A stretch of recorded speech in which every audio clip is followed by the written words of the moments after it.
Thursday afternoon to you. It's 4 o'clock in time for Sports4CLE. Thanks for joining us. Hope you're having a good afternoon. Browns beat reporter for Plain Dealer, cleveland.com, Mary Kay Cabot, with her thoughts on what the Browns could possibly do at 6th overall in the upcoming draft. This from 92.3 The Fan. I'm just going to follow through with what I told a few people at these meetings, and you guys are going to think I'm probably crazy. But I've watched film now, and I've thought through it, and I think I would actually take a chance on Ty Simpson at number 6. I think I would do that because I've seen enough over the years where if you're not 100% sure about a player at another position, then why not take a chance on a quarterback? I said that in 22 about Malik Willis. Take a chance on Malik Willis and see what you can develop him into. And that's how I feel about the quarterbacks in round 1, because they don't cost all that much money. And if you happen to hit on one, then you can have a quarterback on a rookie contract that might turn into something for you. So I like to take that swing at the plate at a quarterback in the first round if it's there. Now, it's a tough call. It is definitely a tough call on him because there are plenty of question marks. But there are plenty of question marks about a lot of other guys that you might take there too. I can't see Ty Simpson at 6 overall. If you're right, you're right. But you can probably get Ty Simpson at 15 if you want to trade back or trade up from 24. I still think at 6 you got to get a guy that you know is going to be an impact player, and nobody knows if Ty Simpson's going to end up being a good quarterback or not. The variance there is just too wide to take at 6 overall, in my opinion. Miles Simpson of Pro Football Talk on Carnell Tate as an option for the Browns with that 6th overall pick.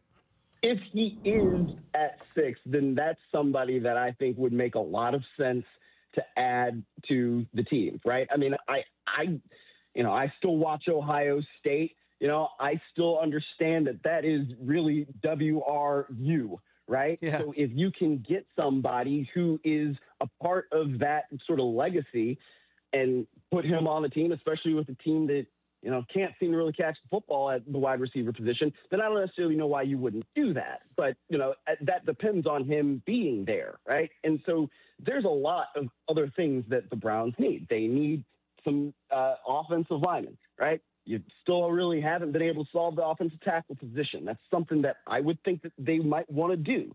So it's not like you're trying to say, oh, my gosh, it's a can't-miss prospect. But if you just want to get more explosive, then yes. And if it so happens that Tate's off the board and maybe you move down a couple of picks, and I don't necessarily know why you would be able to do this, but let's just go with it in theory, and you can pick up a guy like Kyle Emmett, then I also think he really helps the offense because he can catch the darn ball.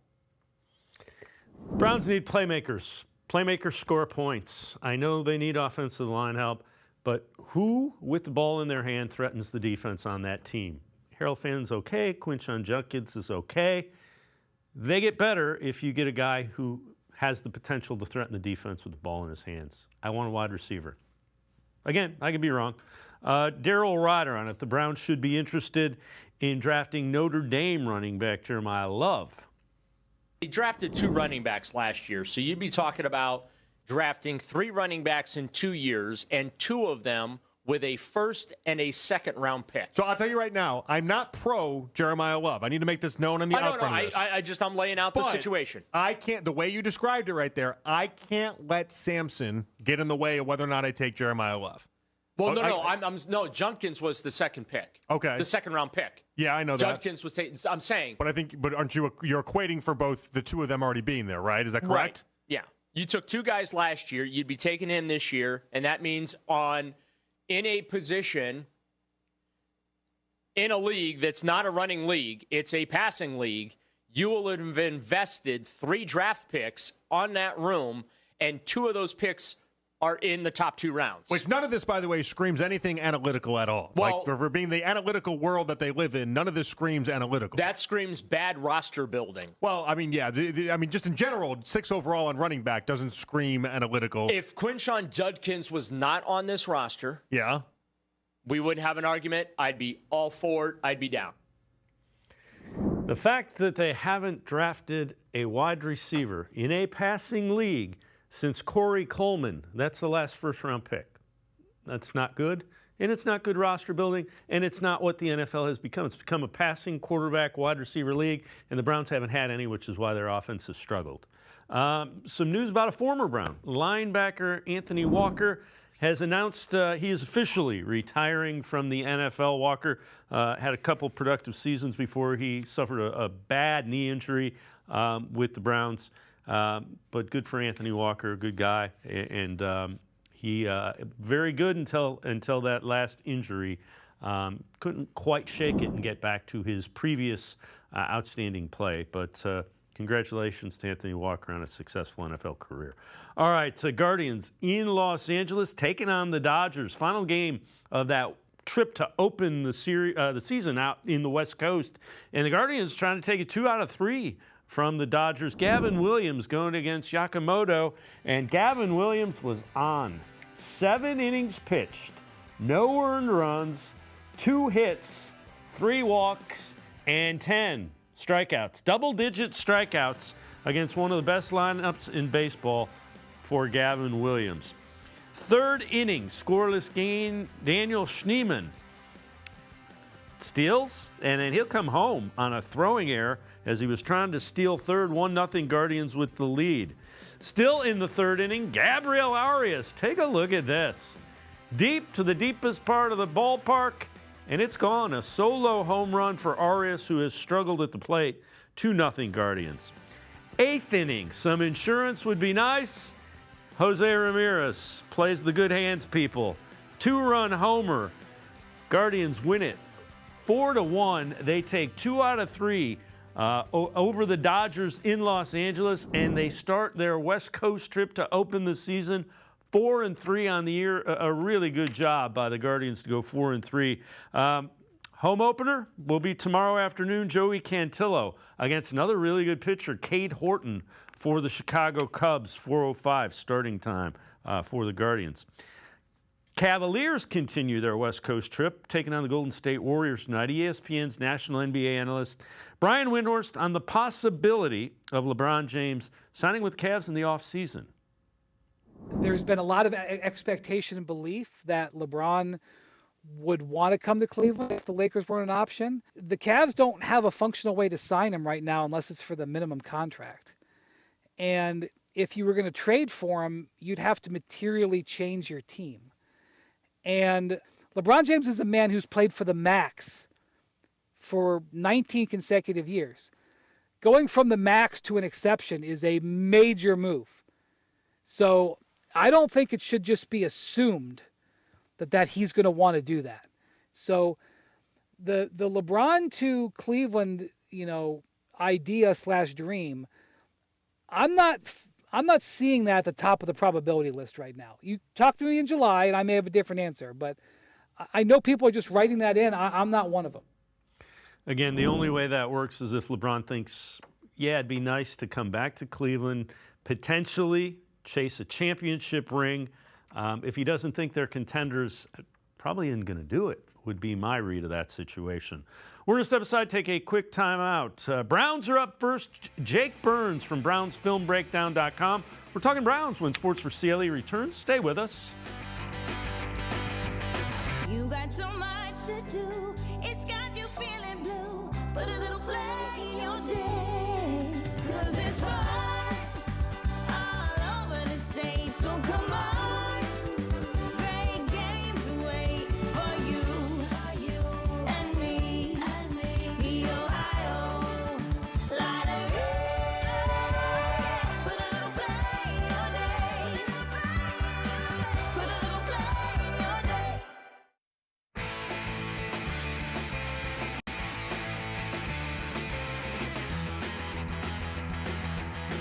Browns are up first on Sports4CLE. Let's welcome in Jake Burns from BrownsFilmBreakdown.com.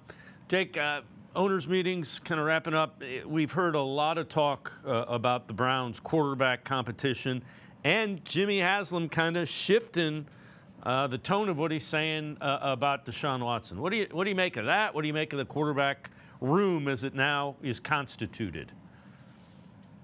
Well, I mean, there's certain ways to take, I think, the way these guys talk about the team. I mean, you can take it at face value. You can take it as constant misdirection.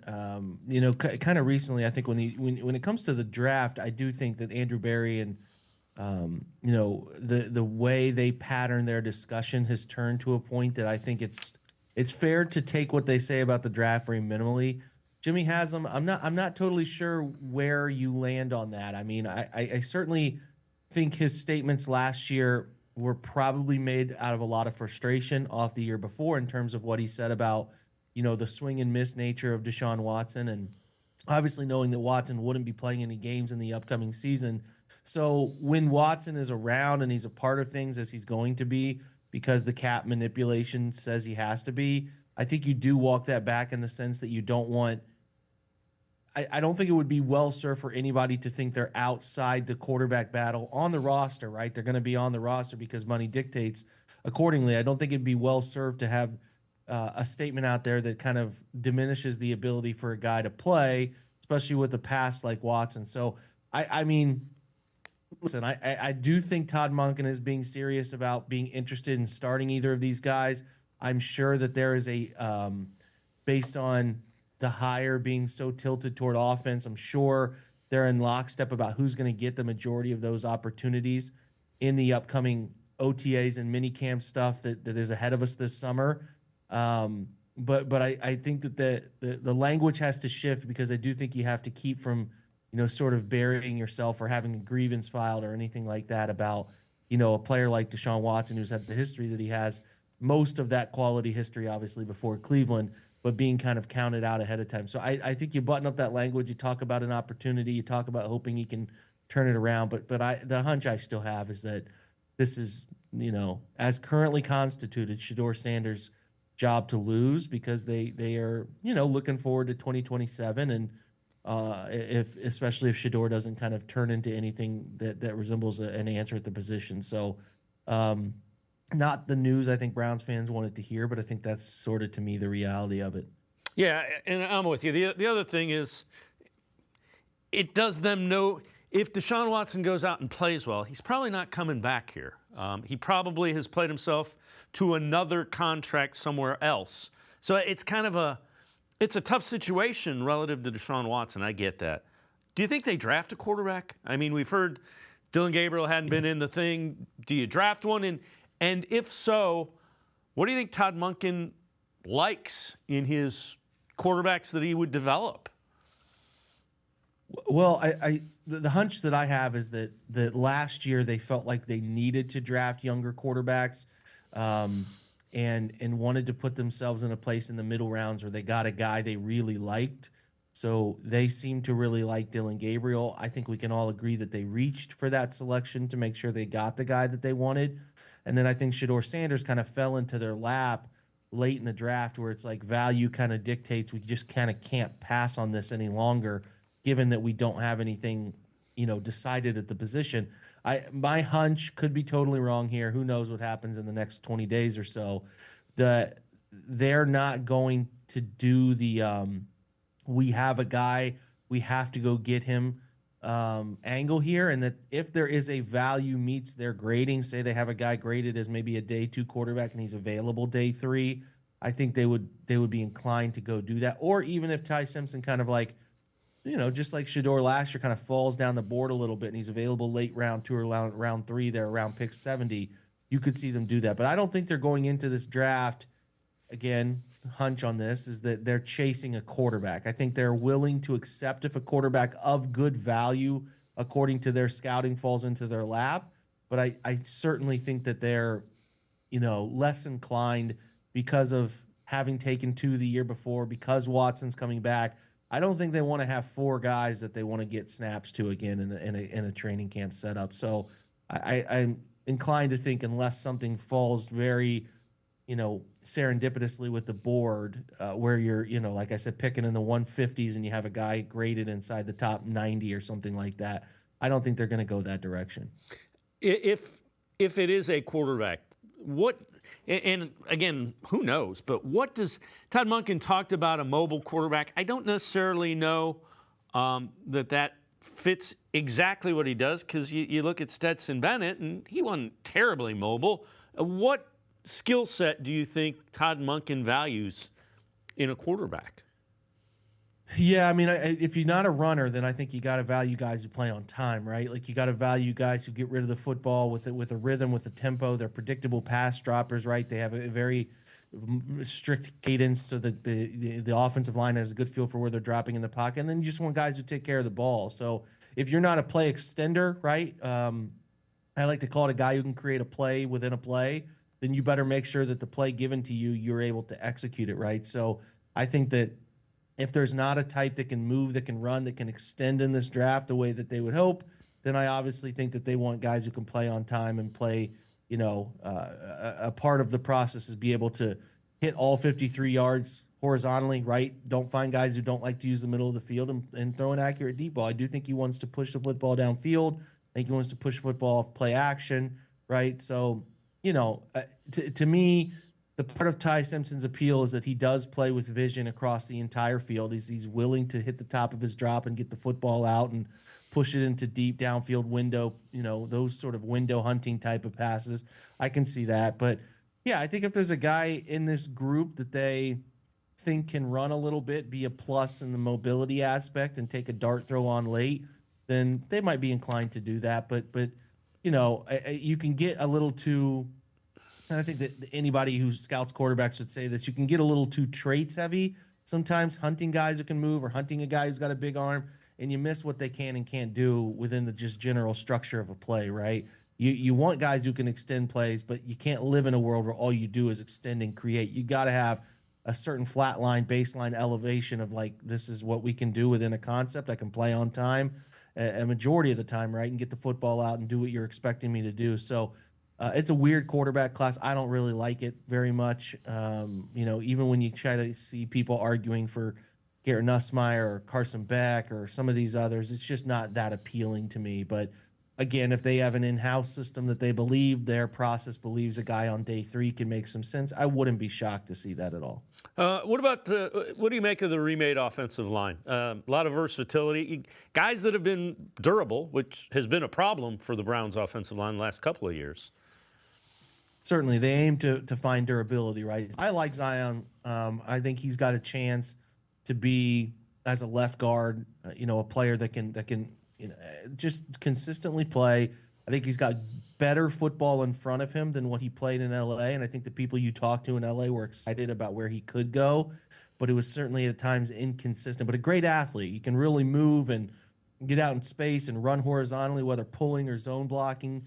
I like that pickup. Obviously, Titus Howard, another guy, positional flexibility, can play some guard, has played plenty of guard, played plenty of right tackle, likely to be the right tackle unless something changes in the next month here. But, again, healthy, often, plays a ton of games, and has flexibility and movability, right? Same for, Elton Jenkins, who has been a better guard than center, but he hasn't had enough time at center, right? He just finally played some center last year. Season got cut short with an injury. So they prioritize, like you said, health. They prioritized, in my opinion, going after some guys who can give them some moving ability, right? If you go into the draft and maybe you really like a CeCe Mono or Spencer Fano or some of these guys, maybe you get into the later part of that 24-39 range and you're into Blake Miller, he's a right tackle predominantly, then we'll see what Titus Howard can do. Can he move around or whatever? There's flexibility in those guys, and I think that's something that they wanted to find. And could they always, you'd always want maybe a little bit more so that you're not leaning into a draft where your left tackle options are still KT and DeJuan. But ultimately, I think it's a nice alignment of pick and position there that'll work out in their favor to try to give a young player a left tackle opportunity. But we'll see. I think they've done enough to elevate where they were. We'll see if it's enough to fix this thing, next season and into the following season. All right. Myles Garrett, contract restructured. What do you make of that? I think all of us are trying to figure that out, right? Like, we understand it doesn't save him much on the cap. Everybody on the Brown side is saying, hey, this was a deal done. This is the reason we did it. It doesn't involve moving Myles. He's a lifetime Brown. I understand the root structure of why they did it, right? Like, you have a bonus that needs paid, $29 million. You pay it now, and you're not going to trade up. You're not going to pay a guy $29 million on an option bonus or whatever the bonus roster, but it was a specific name for it. I could be screwing that up, but it was a $29 million number. You're not going to pay it to him and then trade him away if the opportunity comes, right? So what you do is you delay that right to the beginning of the season so that you know if he's going to be on your team. And I think that just gives them the flexibility that if they do ultimately want to move him, some great deal arrives, they can do that. This is a way, it's not totally uncommon structure. From what I understand, the Eagles do a lot of structures this way with their bonuses so that that gives the runway for flexibility. Not that your intention is to move someone, but if someone calls with 3 first-round picks, it's hard to say no to some of those things. So I think we're left to believe the team didn't want to give him $29 million too early. They're going to give it to him, but they didn't want to do it too early and keep the window of flexibility open a little bit longer, that in case they wanted to do something, they could, right? So that extends that runway. The dead cap stuff, all of that, yeah, it's a little lighter post June 1st, but they could trade him anytime they really want to at this point. But I think it's all about keeping that runway of like, hey, we have, we're not going to pay a guy $29 million on, whatever, March 25th, and then a great deal comes and we've given a guy $29 million to not be on our team. So there's the figurative spreadsheet money, and then there's like actually paying a guy $29 million that is like, hey, I'm not going to pay that money and then watch him play for Philadelphia or somewhere else, right? So there's those elements. And I'm certainly not a capologist. I'm not the perfect at this, but that's what I've come to understand. But the root of it is like, we're not going to believe Miles won't be traded until he's just not traded, right? Like, they made this move for a reason, and the reason everything kind of points toward giving themselves more flexibility to move him if they end up getting something that means they should. So for now, we're left to like hear their words. He's a Brown. He's not moving. He's not going anywhere, and we're left to believe it, right? At some point you got to believe it, but I think you always are cautious about the NFL's total take them at their, take their word as gospel, because teams will, they'll do what's best for the business always. Jake Burns from BrownsFilmBreakdown.com and I are going to step aside, take a quick time out.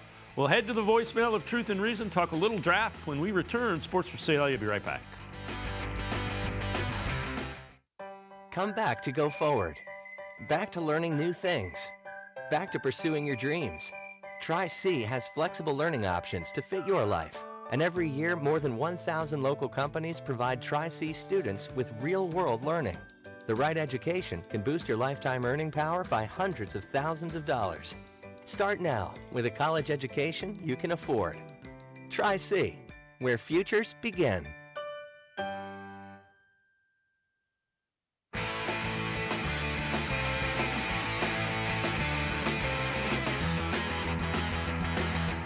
We continue talking Browns with Jake Burns from BrownsFilmBreakdown.com. Let's head to the voicemail of Truth and Reason. Hey, Dave Frank from Cleveland. I just want to put to rest one thing. These wide receivers, George Pickens, Brandon Ayuk, A.J. Brown, they're all damn head cases. Leave them where they're at. That's the last thing we need in that locker room is a diva like that. We had it with OBJ, and it just doesn't work. Get some younger talent in there and save the headaches. Let me know your thoughts, brother. As always, appreciate all of the voicemails, Jake. In those 3 instances, I'm inclined to agree. Ayuk and A.J. Brown were playing with quote-unquote Super Bowl contenders, and they weren't happy because they weren't getting the ball enough. So, I want them to draft a wide receiver, and I want them to draft one really high. We should, right? We should. I mean, listen, there's plenty of solid evidence that you don't find all-pro tackles unless they're drafted inside the top 15 picks. That doesn't miss me. Same with wide receiver is a bigger, wider range of great outcomes for wide receiver. It's a little harder position to evaluate. But eventually you got to go after first-round wide receiver talent. They haven't done enough of it, I think Corey Coleman's the last first-round wide receiver they selected, I think, off the top of my head. So that's correct. It's been a long time. Yeah, it's been a long time. They haven't chased. I mean, they've done well enough in the trade market, in my opinion, to get value for what they have given up. But it's time. It's time to try to invest in this. I'm a believer that they ultimately should double up in this draft because that room is just one to make you really nervous when you remove your Browns glasses about like what it truly is. And I think this draft class has enough alignment nice. It doesn't have a Jamar Chase in the draft, but it has enough of those guys in that second tier, and then a really, really fun third tier to select from in your late, all your day 2 picks and your early day 3 picks. That you should be taking 2 swings to get this wide receiver group and moving in a better direction. It is a nice, in my opinion, fundamental alignment in the class in the day 2 to 3 range of like. There's some fun wide receivers, some interesting offensive guards, and some positions on the defense that they need to, and including a tight end. But it's just like a nice run of players that they could get. So like, spent time on my podcast yesterday talking about what positions I'd like them to draft, and then spots that I'm okay with them double. Right, I would find with doubling up at offensive tackle because those are hard to find.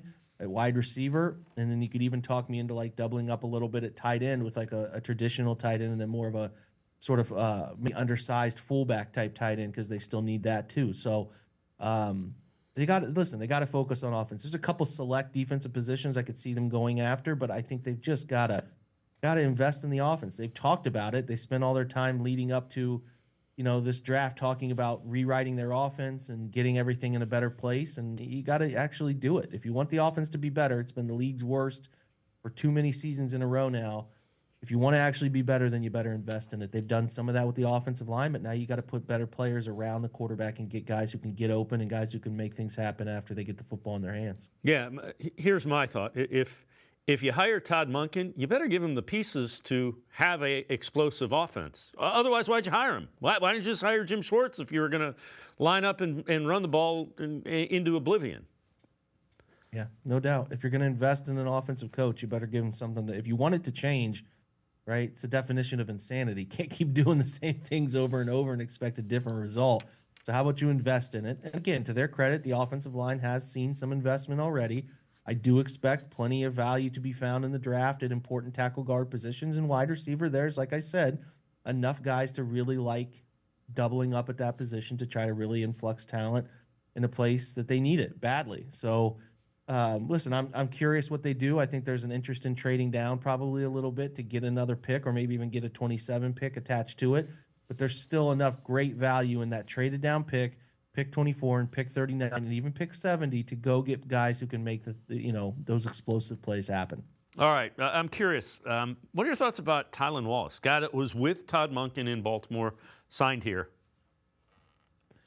Well, kind of underutilized. Not underutilized is harsh because Baltimore has a very specific way personnel wise they like to play. They invested a first round pick in Rashad Bateman, and they invested a first round pick in Zay Flowers in the time. That Tylan Wallace has been there. Wallace was a really fun guy coming out of Oklahoma State, very productive career there. And ultimately, he didn't test as well athletically as I thought he might. And I thought he could develop into something that was a more of a contributor. But again, when Baltimore plays a lot of 12 personnel, they even get really funky, get 13 or 22 personnel with Patrick Ricard. There's just not a ton of wide receiver opportunity there. So he didn't play a ton. But when you watched him play, and I wrote a big, long newsletter with film attached to it about him, he's not bad. He's an effective enough wide receiver. I think he's a veteran upgrade on some of the guys that they've had out there recently. I think he can play, a similar role to what we've seen in the past. I just kind of rattle off some names you saw from Isaiah Bond last year, or you saw from Cedric Tillman at times. He can get out there, be a functional player. He actually is pretty elusive after he gets the football in his hands. So I think he was just more blocked from seeing the field because Baltimore really liked to get their 2 guys with first-round pick, investment on the field as often as they could. They like to get Ricard out there.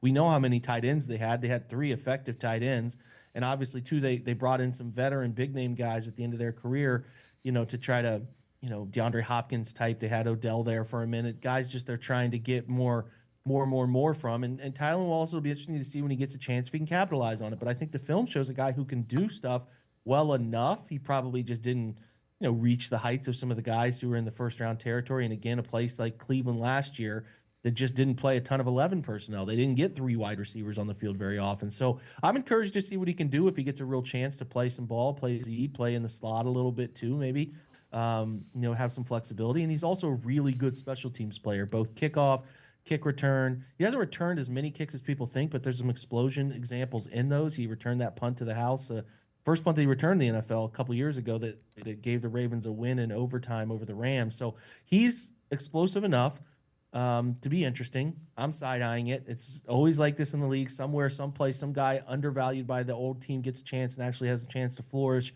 with a new team. But at the core of it, I do think he is just like some of the others that they've recently added kind of in specific places. A really nice part of special teams that will play pretty much every unit.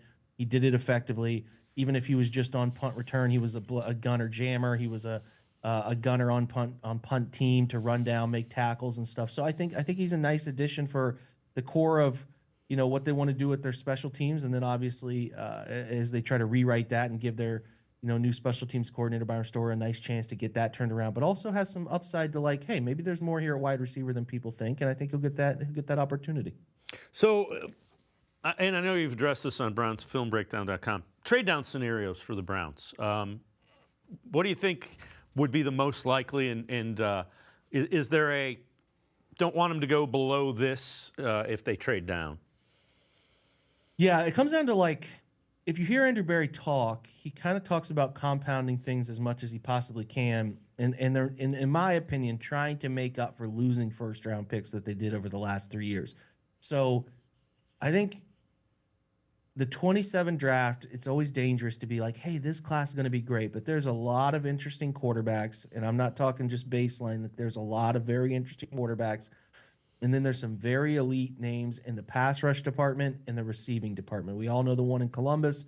There's another really electric wide receiver who just left Auburn, went down to Texas. They're going to be really fascinating players in the 27 class. And I think the elite talent, maybe we'll see about the total depth, but the elite talent is going to be there. Now, I think most people know this. So can you get somebody to give up a 27 first will be tricky, right?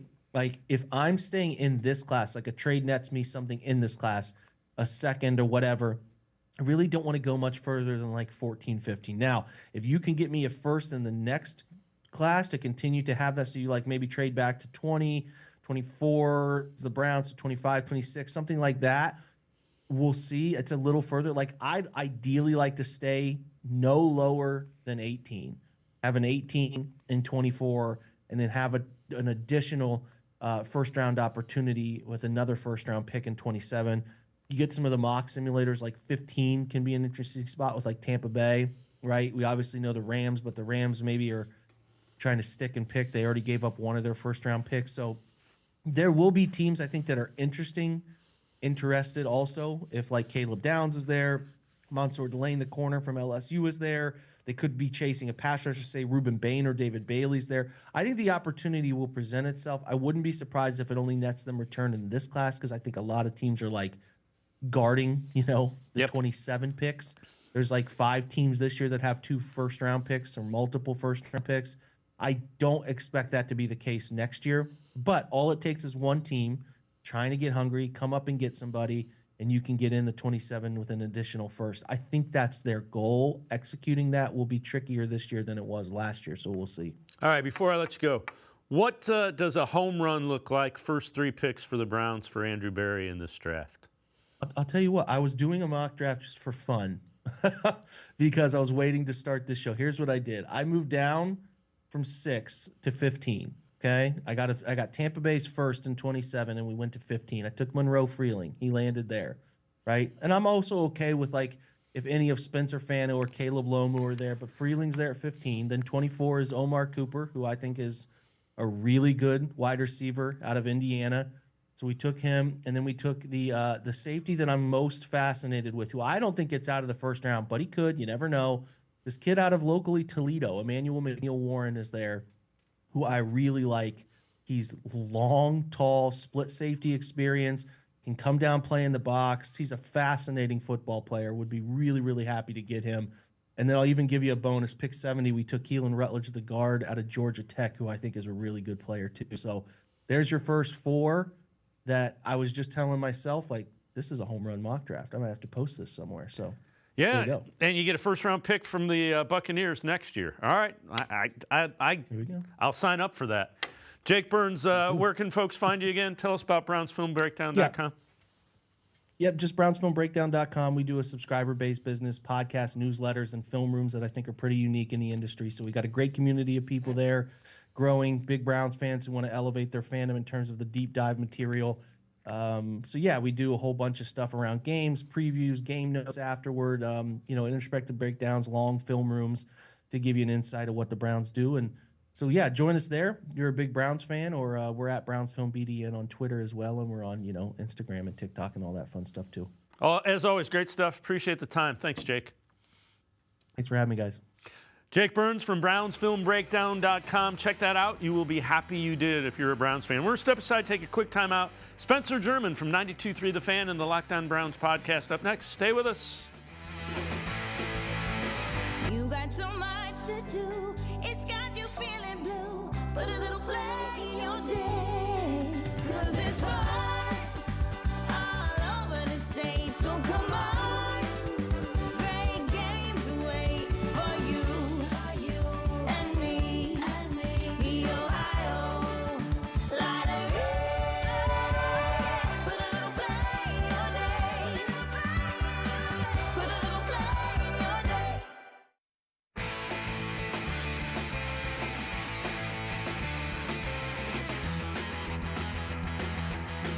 We continue talking Browns on Sports4CLE. NFL.com's Nick Shook with the read he's getting on quarterback Ty Simpson and the Browns. You got to keep an eye on Ty Simpson in Cleveland, and he's going to continue to gain steam as we get closer to the draft because people are starting to pick up on what I just picked up on in Indianapolis during the Combine. The Browns are in love with him, I think. I believe that they are fascinated by him. Obviously, the relationship with Todd Monken plays a part in that. I'm worried that they take him at 24, but I'm also probably for their case more worried that another team catches on and takes him before that. So don't be surprised if he ends up sneaking into the first round, even if I don't necessarily think he's quite a first-round talent. With that, let's welcome in Spencer German from 92.3 The Fan and the Locked On Browns podcast. Spencer, there have been a number of folks that think Ty Simpson will, in fact, sneak into the first round. Where do you think it makes sense for the Browns to take him?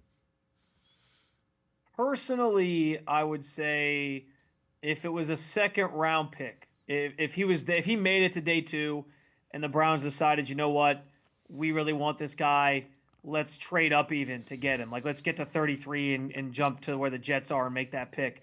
I would understand it because, again, when you don't have your quarterback situation resolved, I understand the idea of drafting one. I even understand, to a degree, chasing one if you don't have one a little bit. But I am personally against taking him in the first round because of the concerns that I have with his game. The biggest one being that he only had 15 starts in college. And I think that he's the type of quarterback right now that would benefit the most from going somewhere where he can sit for a little bit. That's why I think the Rams make a ton of sense. Everyone's been talking about the Rams as a potential option. That team makes a ton of sense because he can sit. He doesn't have to start immediately. And in Cleveland, we know that time is like you don't have that luxury here. Their quarterback room right now is an open competition. If you insert Ty Simpson into that, it's likely he's starting sooner rather than later. And I just think that he needs time. But I wouldn't be surprised though if the Browns assess the situation and if the Browns really like Ty Simpson, and even if it wasn't at 6, because I still think 6 is a little too rich for Ty Simpson, no matter what team you are, no matter what your quarterback situation is, where because they have 2 firsts and you get the 5th-year option, we know that matters in a lot of these instances too, and they decided, you know what, 24 feels like the right price for us. If they did that, I wouldn't be surprised. I kind of would understand it as well, but I just think from my sort of own personal evaluation of Ty Simpson, I think that's still a little too rich for me. It's rare that quarterbacks go in the second round, so I'm probably off on where he would go anyway, although maybe there's a team that takes him in the second. I personally think he doesn't go in the first, though, and he slips to the second day. But I think it's interesting that Nick maybe picked up on some vibes that maybe it's a bigger love affair than we know at this point between the Browns and Ty Simpson. I know you addressed this on the Locked On Browns podcast. Todd Monken, what do you think he said about what were your takeaways with his identity, what he wants this offense's identity to be? Yeah, the fact that he mentioned and was not shy about the fact, and I think we get a lot of that from Todd Monken, that he's going to be very blunt about things and honest. The fact that he flat out said he wants to add a fullback to this team and this roster, speaks to where their focus kind of is when it comes to the offense and where they kind of want to start this thing. Yes, every team needs a good quarterback to really feel like you're contending. I think they know that, and they're still waiting for that answer. But while they search for that answer or try to find out who their franchise quarterback's going to be at some point, it doesn't hurt to build a strong run game. And you think about how they've approached this offseason, trying to rebuild that offensive line, getting Titus Howard, getting Zion Johnson, signing as well Elton Jenkins, and we don't know where they're all going to play yet. And then probably looking in the draft to probably add some more guys up front. Todd mentioning, hey, we want to add a fullback to this group. You already have Quinshon Judkins in place, so you feel pretty good about the running back group as a whole with him kind of leading the pack. It feels like this is setting up for them to get back to the run game being their bread and butter, being the identity of their team. And I think that that's important. We talked so much about that last year being something that we thought was going to come to fruition because that was at the heart of what Kevin Stefanski did early in his tenure here in Cleveland. And then it never just really materialized, largely because the offensive line had aged out and those guys were hurt and they just weren't playing at the same level anymore. And I think that matters. But as they recreate this offensive line, as they talk fullbacks and adding that to the room, as we think about the personnel groups that Todd Monken likes to run, a lot of 12 personnel, some 13 personnel, 21 personnel with 2 running backs in there, or 2 guys in the backfield. Like it centers around, and we know this from his time in Baltimore, having a strong run game and having everything else kind of be set up by that. So I think that's kind of the direction they're heading here. And like I said, while they don't have a quarterback necessarily pinned down as a franchise guy, it makes sense that that's where they're kind of starting. What were your takeaways? You were in Phoenix for the owners' meetings. Takeaways from that when you left there. What did you know that or think that you hadn't thought going in? Yeah, I'll start with the quarterback conversation because I think that's obviously where everything starts with this Browns team, obviously. And I thought it was interesting. You know, the comments made by Jimmy Haslam made people think when he calls it a fresh start. I think it led people to believe that they were leaning Deshaun Watson. I didn't necessarily take that away fully, and I'll explain what I mean by that in a second. But then you had Todd Monken talking about, well, yeah, the initial depth chart of quarterback is going to be based off of what we've seen in last year's tape and how they played at the end of the season. And obviously we have no tape of Deshaun Watson playing. We just have thoughts on how we looked at practice. And with Shedeur Sanders, you have some promising moments there. So it kind of felt like he was leaning more Shedeur. But I think ultimately I don't think Todd truly knows who his starting quarterback is going to be at this juncture. And I think he really is going to leave it up to how they perform on the field. I thought it was good that Tom Monken got in front of making it known, you know, the rep share isn't going to be even because last year I think that was a mistake Kevin Stefanski made by trying to insinuate it was going to be an even battle with all 4 guys. And then it kind of wasn't that when we got to training camp and when push came to shove. And guys, you know, weren't able to get the same amount of reps and people held it against him. Todd's basically telling you from Jump Street here, yeah, it's not going to be even. And you just got to kind of live with that. And day to day it could change, but that's how we're approaching it. I also think it's good that he wants to have an answer more or less in mind by the time training camp starts so he can allocate those reps accordingly. I want to go back to the Hasms real quick on this because as much as I know people took he has a great chance to earn the job for Deshaun and they talked about it being a fresh start and as much as people ran with that, I actually felt like the Haslams are taking the right approach to the quarterback situation in general and frankly Deshaun Watson. Like I think they still subscribe to the idea that they put out there last year of this trade didn't work out. It was a swing and a miss, but they know they're stuck with Deshaun. And so they're framing it in a way where it's like, yeah, let's see what he has. I even asked him specifically about, could you see a world where you're extending Deshaun? And he said, it's way too premature to even talk about that or think about that. Like we got to let it play out on the field. And the term that really stood out to me was he said cautiously optimistic. I think that's how everybody should be approaching Deshaun. It's like, yeah, he could maybe reclaim something, new coach. It is a bit of a fresh start in that way. But am I banking on that? Probably not. And so I actually think, as much as I know people like to call out the Haslams for things, it felt like I think the Haslams actually are taking a pretty measured approach to the quarterback situation this year. I also walked away. I know the Miles thing continues to kind of linger in the ether. I didn't necessarily think Andrew Berry did enough to put that to bed. I know some people tried to read into what he said and think that him calling Miles a career Brown meant it was him putting an end to it. But when he's asked point blank period, can you unequivocally say you're not trading Miles? And he doesn't say, yes, I'm not trading Miles. I think that sort of leaves that door sort of open, leaves the question open-ended, and, leaves everybody wondering if it's still a possibility. So those are some of the big ones. But yeah, I'm fascinated to see, obviously, most notably how the quarterback situation plays out, and then what we get from this team when it comes to the draft. All right, so first 3 picks. What are ideal outcomes in your mind? If Andrew Berry comes away with these 3 guys in the first 2 rounds, he's real happy, and we're finally going where we wanted to go, up.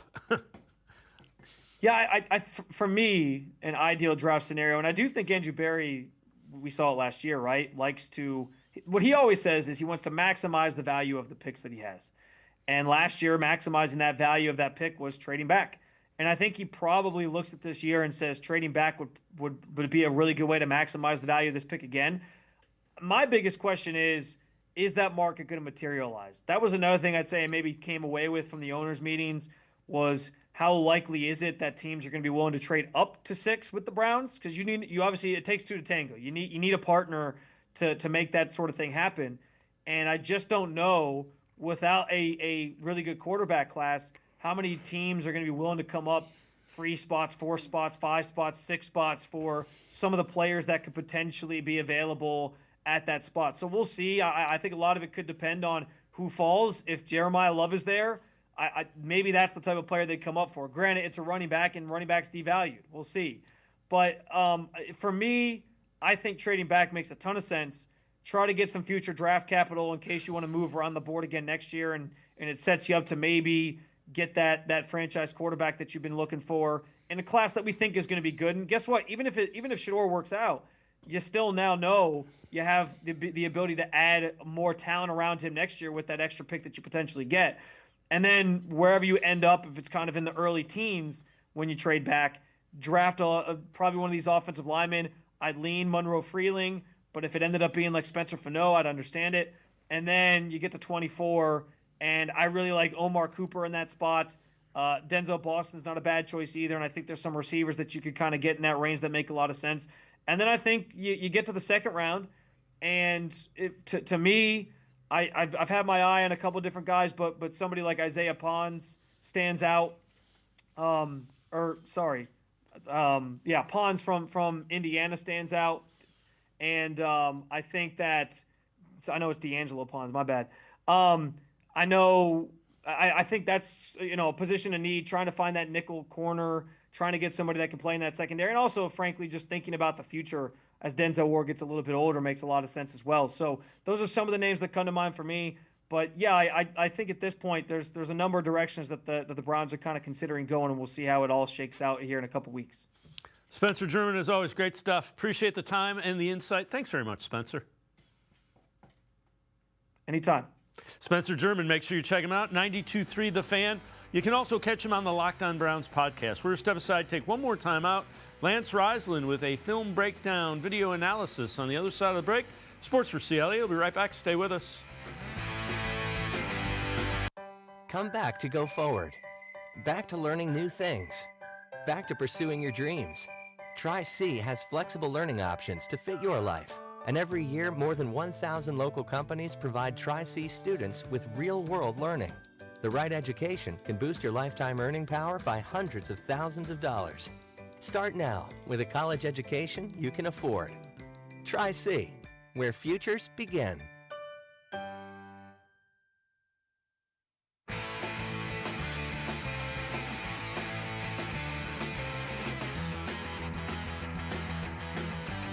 We continue talking Browns on Sports4CLE. Let's head back to the voicemail of Truth and Reason.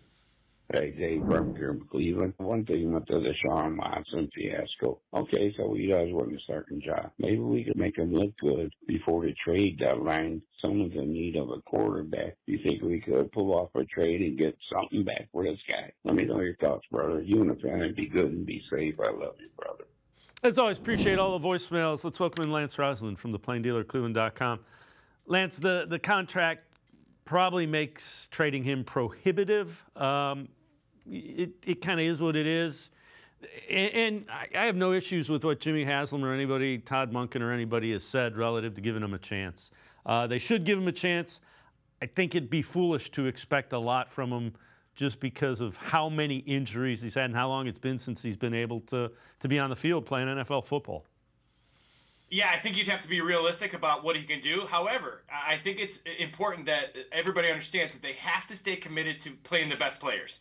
And that's how you change the culture. That's how you change the winning kind of mentality. And the idea of what, when Kevin got fired, this is kind of a ripple effect. Everybody, and it's not fresh eyes. It's the idea this is an older coach who has what he wants to do. He has a clear vision. And that means everybody's going to, the best people are going to play. And I would say to that caller, I like what he's thinking. However, if Deshaun Watson's the best quarterback and he stays healthy, then he plays. And you figure out how to win week 1. And then after that, you figure out how to win week 2. And it doesn't matter really. For me, it doesn't matter who it is. I want a guy who's in there. And I think you have to be realistic because of the injuries. But we'll see. Deshaun Watson throwing the football is something special. And the idea that if he has any of that, he could have a chance to compete.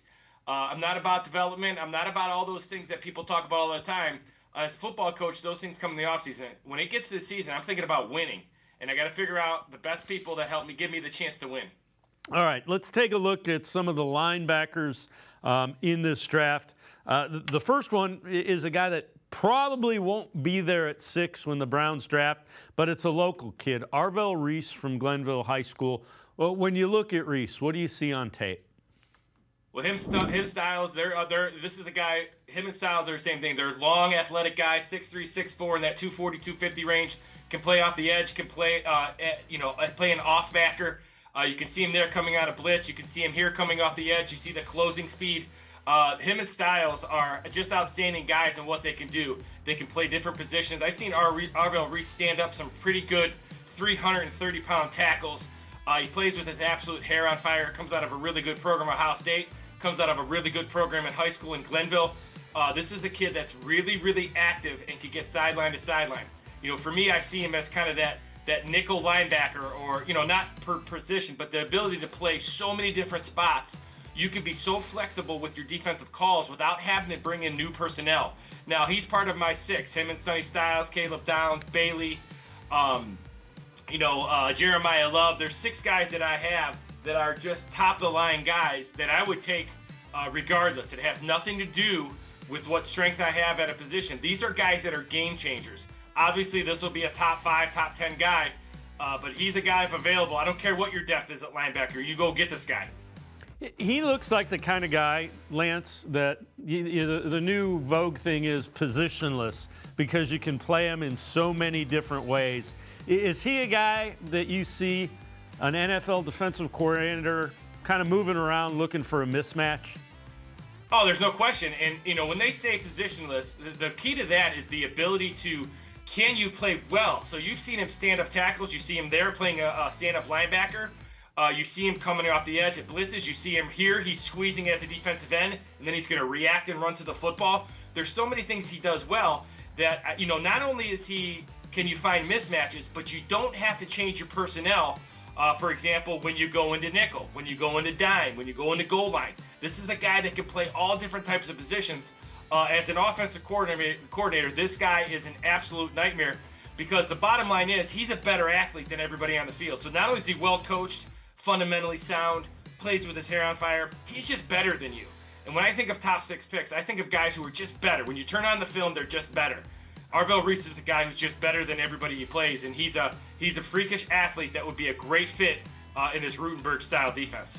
All right, second guy that we're going to look at for the linebacker position is Jacob Rodriguez, Texas Tech. Again, a really good defense this year for the Red Raiders. What'd you see from Rodriguez? So this guy is a guy I didn't think would test very well. Tested really well at the Combine Pro Day. See him here. That's called pulling the trigger. He read outside zone. He pulled the trigger. And we go. He's very instinctual in everything he does. So you see him here going across the middle, taking that crossing route away. Like I said, very athletic. He was one of those guys on film. This is my favorite film breakdown of the year. It's just a guy, when he sees what he believes there, he sees the double teams there, slide the hole because he's an A-gap defender, takes the ball away. So he's a guy that creates turnovers, created 7 fumbles this year. That's an incredible stat on a really good defense. They also have Bailey at the defensive end.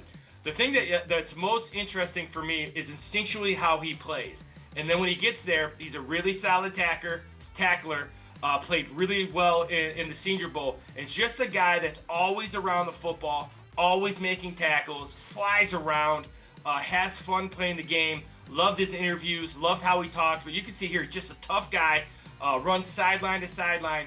And again, my top thing for the inside off the line ball linebacker, if he's not a versatile guy like Arvell Reese, is he a guy, what he sees, how long does that take, and what does it take to pull the trigger? And here's a great look. That's just pulling the trigger and beating that double team. So just an outstanding athlete, outstanding football player, instincts through the roof. Where do you see him going? What round range do you see him? This is an interesting. So I have him going in day 2 in the 3rd round, but I've had people have him all the way up early in day 2, and then I've had people in the mid day 3. So we'll see. Those guys. There's some guys that just slide. As you and I sat there and watched Shador, slide, and other guys go up. You just don't know. And this is the guy. You don't need 32 people like you need one. And there is something when you watch this guy in film. It's ultra production. Every snap is a good snap out of this guy. Great leader, will be the green dot guy right away wherever he goes. All right, so the third guy of the 3 that we're going to look at is Jayshon Barham from Michigan. What do you see with him? This is Arvell Reese, kind of same style. Arvell Reese light. You can see him number 1, plays off the edge, plays off linebacker. You can see him here. This is a violent guy. Him and Arvell Reese, these are guys you can see here. Just his ability to play off the edge. He runs well. He tackles well. He can play multiple positions. Seeing here coming out of stunt. The thing I like about him, as well as anybody in the linebacker class, this guy is violent when he gets to the ball carrier. I loved him coming off the edge. Again, this is a guy who can play multiple positions. If this guy falls into the Arvell Reese category, the Sonny Styles category, where he's 6'3", 240, 250, incredible athlete. I have this guy, my grade is out of day 2, but people all have him on day 3. If he's available and I'm picking early on day 3, I am sprinting to the podium if I need a linebacker. This guy is a stud. You see him here in coverage and then closing, tackling in space. There's these guys, they make it so easy because you don't have to replace them with personnel groups. They can just play everywhere, and they can play everywhere well. See him there on a guard, breaking the tackle, and then he always arrives. As my dad used to say, he always arrives a little bit angry when he gets to the ball carrier. So just a guy I really love on film. Not a lot of people talk about him, but he was a really good player in a really good defense. Are there any other later round guys that you think kind of fit with what the Browns might be looking for day 3 that you like, that you have looked at? Well, I think Kyle Lewis is a guy inside. The kid from Pittsburgh, he's undersized, but he kind of reminds you of Carson Schlesinger, not in size and talent, but just the idea of the instincts. Played really well in the Senior Bowl. Loved his ability to get around. He's 6 foot 230. Again, he's more of that Mike linebacker. Really impressed with him at the Senior Bowl and what he did. You got a guy named Josiah Trotter, obviously the NFL, the son of the Trotter clan. So he's a really, really good thumper. He's probably the best thumper if you think about a guy who plays tackle to tackle, what you need. And maybe a guy, Schlesinger's so talented, you can use Schlesinger different places too if he doesn't always have to play the mic. Obviously, Anthony Hill's a linebacker from Texas, super talented. Again, not quite the sideline-to-sideline guy as Arvell Reese and Sonny Styles, but he's kind of a combination of, a Jacob Rodriguez and an Arvell Reese, but more of an off-the-ball linebacker, really physically gifted, tackle-to-tackle, runs really well, great ball skills, short area burst. And, C.J. Allen, another thumper from Georgia, is a guy who's in my top 10. Again, a true Mike linebacker, played in the SEC, really, really good at reading. And the first thing I look for, like I said, is what do you see in front of you and how long does it take you to pull that trigger and get to the line of scrimmage? C.J. Allen from Georgia is another guy that does that very well. Lance Reisland, as always, great stuff. Appreciate the time and the insight. Thanks very much, Lance. As always, thanks for having me. Make sure you check him out. Lance Reisland, always good and insightful film breakdown, video analysis for cleveland.com, as well as the Plain Dealer. That's going to do it for this edition of Sports for CLE. No show tomorrow because of the holiday weekend, So have a great holiday weekend, everybody. We will see you back here at 4 o'clock on Monday for Sports for CLE. Have a great weekend.